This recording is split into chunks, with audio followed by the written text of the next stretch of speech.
Hi guys, welcome back to my channel. So for today's video guys is ayan, meron tayo ditong lettuce, meron din tayong apple, meron tayong kamatis at pipino. Ayan, slice natin.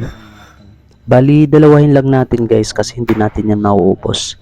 Then, balatan natin yung ating pipino. Tapos tanggalin natin yung mga buto niya. Ayan guys. Set aside lang muna natin yung iba. Tsaka balatan natin. Ayun guys, ito po yung ating ginagawa is healthy po to sa mga gusto pong magpapayat, magpaano, ito lang po yung kainin nyo. As in. Tapos, kunin na natin yung yung lettuce. Ganyanin natin.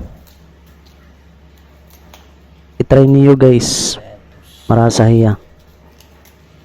Nag-brown out la ka rin kay kadali dida kay warin natin kakuan kun bali may da pa yung mga ugat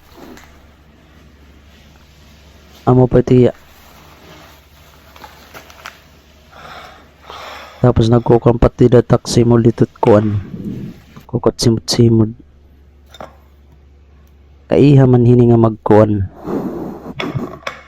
tapos ama na natin kuan aton pipino ito na ngaran ini obos na orhi kanina